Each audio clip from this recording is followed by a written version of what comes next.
Study with us में आपका एक बार फिर से स्वागत है और आज हम इस वीडियो में मुगल साम्राज्य के बारे में डिस्कस करने वाले हैं। ये वीडियो जो है मुगल साम्राज्य का पार्ट 2 है। एक वीडियो जो है मैंने ऑलरेडी अपलोड कर दिया था, अगर आपने वो नहीं देखा है तो आप देख सकते हैं, लिंक आपको डिस्क्रिप्शन में मिल जाएगा। और अगर आप लोग तैयारी कर रहे हैं यूपी ट्रिपल एस सी पेट एग्ज़ाम के लिए तो आप हमारी प्लेलिस्ट जो है उसको फॉलो कर सकते हैं और पेट से रिलेटेड सारी वीडियो जो है आपको हमारे प्लेलिस्ट में मिल जाएगी। तो वीडियो पसंद आए तो लाइक ज़रूर करें और चैनल को सब्सक्राइब नहीं किया तो ज़रूर कर लें ताकि ऐसी ही वीडियोस आपको डेली मिलती रहे। तो चलिए शुरू करते हैं। आज हम पढ़ने वाले हैं शेर शाह सूरी के विषय में। ठीक है, कल मैंने आपको बाबर और हुमायूं के बारे में बताया था और किस प्रकार से हुमायूं का सिंहासन जो है वो छिन गया था और उसके पश्चात शेर शाह सूरी जो है दिल्ली के सिंहासन पर आ जाता है। तो कहा जाता है कि जो शेर शाह सूरी होता है ये 1540 से लेकर 1545 तक दिल्ली पर राज करता है। ठीक है, तो शेर शाह सूरी के बारे में बता दूं कुछ पॉइंट, जैसे कि शेर शाह सूरी का जो नाम था बचपन का वो था फरीद। इसके पिता का नाम था हसन खां, जो कि जौनपुर का जो है एक छोटा जागीरदार था। ठीक है, माता का नाम मैंने नहीं लिखा है क्योंकि माता के नाम पर काफ़ी विवाद था, अलग अलग बुक में जो है अलग अलग दिया हुआ था, तो इसलिए मैंने वो नहीं लिखा है। मैं बता दूं कि शेर शाह सूरी जो था उसे एक उपाधि दी गई थी शेर का खा की। ठीक है, शेर खा की उपाधि। तो शेर खा की उपाधि किसके द्वारा दी गई थी, तो आपको याद रखना है बहार खा लोहानी के द्वारा जो है शेर खा की उपाधि दी गई थी शेर शाह सूरी को। और कहा जाता है बहार खा लोहानी युद्ध करने जाते हैं जहां उनकी मृत्यु हो जाती है और मृत्यु के पश्चात जो बहार खा लोहानी की पत्नी होती है दूदू बेगम, उससे शेर शाह सूरी जो है विवाह कर लेता है। ठीक है, जिसके कारण जो है इसके जो महल वगैरह होते हैं वो शेर शाह सूरी को प्राप्त होते हैं, मिल जाते हैं। ठीक है, अब शेर शाह सूरी ने जो युद्ध लड़े हैं थोड़ा सा उनके बारे में देख लेते हैं। यहाँ से भी क्वेश्चन पूछा जा सकता है कि दोहरिया का युद्ध जो है वो कब लड़ा गया या फिर किसके बीच लड़ा गया। तो याद रखना है आपको, दोहरिया का जो युद्ध था ये सन 1532 में लड़ा गया था और किसके बीच में, शेर शाह सूरी और महमूद लोदी के बीच में लड़ा गया था। ठीक है, और इस युद्ध देख लें, ये जो युद्ध है ये हुआ था जब हुआ था जब दिल्ली में जो है शेर शाह सूरी का शासन नहीं था। ठीक है, 1540 में जो है शेर शाह सूरी दिल्ली के सिंहासन पर बैठता है। तो दोहरिया का जो युद्ध है वो उससे पहले हुआ था। सूरजगढ़ का अगर युद्ध आपसे पूछ ले तो ये भी शेर शाह सूरी और महमूद शाह के बीच हुआ था 1534 में।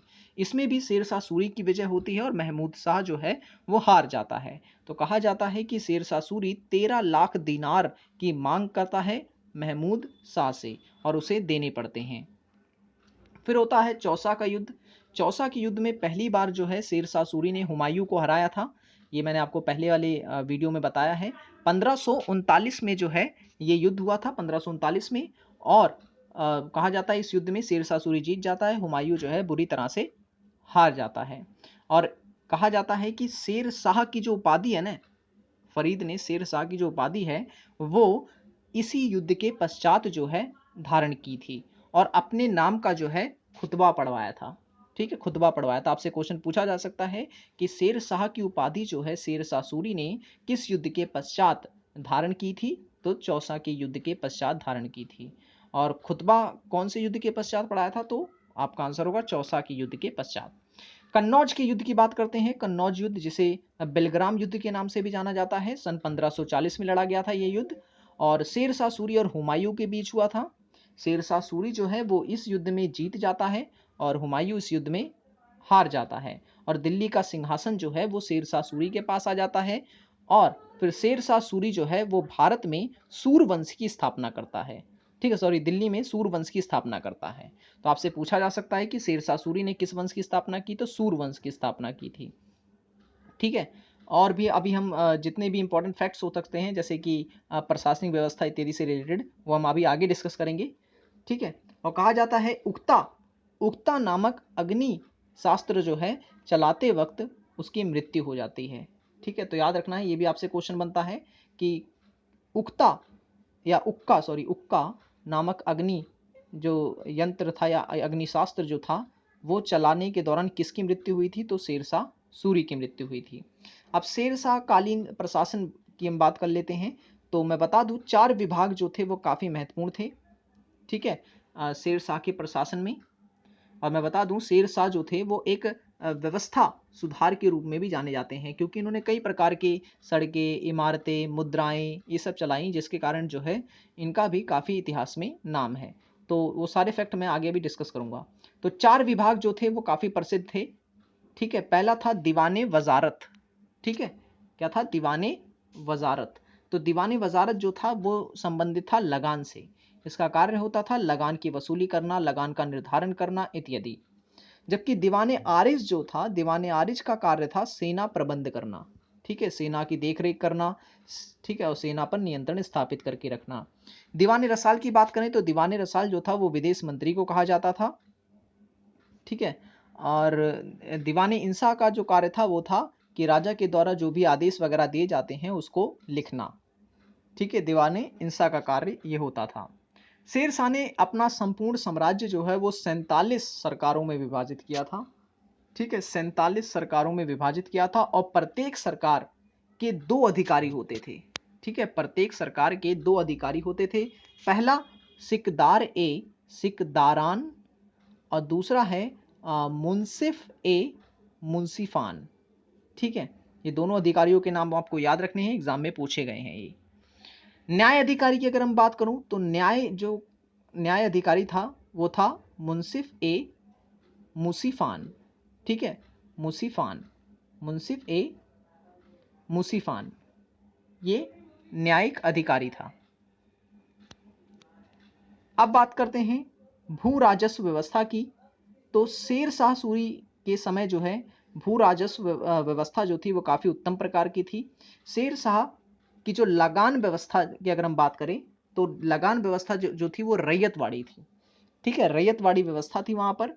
और उत्पादन के आधार पर जो है वो भूमि को 3 श्रेणियों में बांटा गया था: अच्छी भूमि, माध्यम भूमि और खराब भूमि। ठीक है, अच्छी भूमि, माध्यम भूमि और खराब भूमि। और फसल का 1/3 जो है वो कर के रूप में वसूला जाता था। और भूमि के माप के लिए जो है सिकंदरी गज, जो कि सिकंदर लोदी ने चलाया था, और सन की डंडी का प्रयोग किया जाता था। ठीक है, भूमि माप के लिए सिकंदरी गज एवं सन की डंडी का प्रयोग किया जाता था। शेर शाह सूरी ने 1700 सरायों का निर्माण करवाया था। ठीक है, 1700 सरायों का निर्माण कराया था, और सरायों की देखभाल जो है वो सिकदार नामक अधिकारी करता था।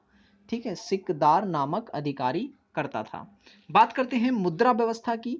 तो मुद्रा व्यवस्था भी काफी उत्तम प्रकार की थी। शेर शाह सूरी ने शुद्ध चांदी का एक सिक्का चलाया था, जिसका नाम दिया था उसने रुपया। ठीक है, रुपया ये 180 गेन का था। और तांबे का भी एक सिक्का चलाया था जिसको नाम दिया था दाम, और ये 380 ग्रेन का था। ठीक है, रुपया 180 ग्रेन का, और दाम जो था वो 380 ग्रेन का। दाम जो था वो तांबे का था, और सिक्का जो था वो शुद्ध चांदी का था। कुल 23 टकसालें जो हैं वो स्थापित की थी शेर शाह सूरी ने। ठीक है, कुल 23। और कहा जाता है शेर शाह सूरी ने ही जो है सैनिकों का हुलिया लिखने की प्रथा शुरू की थी, और बेईमानी को रोकने के लिए जो है घोड़े को दागने की प्रथा भी प्रारंभ की थी। ठीक है, घोड़े को दागने की प्रथा। और 16 सैनिक चौकियां जो है स्थापित करवाई थी शेर शाह सूरी ने। अब बात कर लेते हैं शेर शाह सूरी के द्वारा जो भवन व सड़कों का निर्माण किया गया था उस पर। तो कहा जाता है रोहतासगढ़ नामक किला जो है ये शेर शाह सूरी के द्वारा ही बनवाया गया है। ठीक है, आपसे पूछा जा सकता है रोहतासगढ़ का जो किला है वो किसके द्वारा बनवाया गया है, तो वो बनवाया गया है शेर शाह सूरी के द्वारा। और दिल्ली के पुराने किले का निर्माण जो है ये करवाया है शेर शाह सूरी ने। ठीक है, ये भी पूछा गया एग्जाम में कई बार। और कन्नौज जो नगर है उसको बर्बाद करके जो है शेर शाह सूरी ने शेरसुर नामक नगर बसाया था। ठीक है, शेरसुर नामक नगर बसाया था। कनिंघम ने जो है शेर शाह के मकबरे को ताजमहल से भी सुंदर कहा है। ठीक है, ताजमहल से भी सुंदर कहा है किसके मकबरे को? शेर शाह सूरी को। और किसने कहा है? तो कहा है कनिंघम ने। अब बात करते हैं अकबर की। ठीक है, शेर शाह सूरी के पश्चात जो है पुनः मुगल साम्राज्य जो है प्रारंभ होता है और हुमायूं जो है अपनी सत्ता पुनः प्राप्त कर लेता है। फिर उसके बाद अकबर जो है शासक बनता है। 1542 से लेकर के 1605 तक जो है शासन चलाया जाता है अकबर के द्वारा। ठीक है, 1542 से 1605 तक। कहा जाता है अकबर का जन्म जो हुआ था वो हुआ था अमरकोट के राणा वीर साल के महल में। कब हुआ था? तो 15 अक्टूबर 1542 को, 15 अक्टूबर 1542 को हुआ था। और बैरम खां जो था, बैरम खां ये अकबर का वजीर था। वजीर कहें या फिर वकील कहें, एक ही बात है।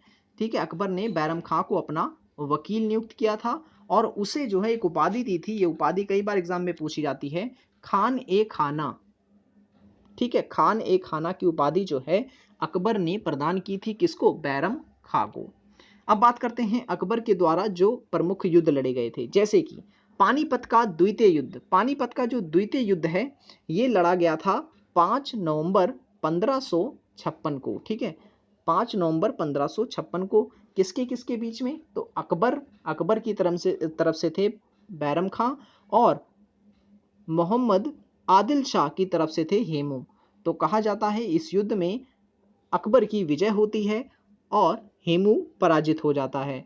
और मैं बता दूं, हेमू ऐसा शासक है जिसे विक्रमादित्य की उपाधि प्राप्त हुई थी और ये 14वां शासक है ऐसा। ठीक है, भारत में 13 शासकों को पहले भी विक्रमादित्य की उपाधि प्राप्त हो चुकी है, हेमू को प्राप्त हुई है। तो ये कह सकते हैं आप, ये 14वां शासक है जिसे विक्रमादित्य की उपाधि प्राप्त हुई।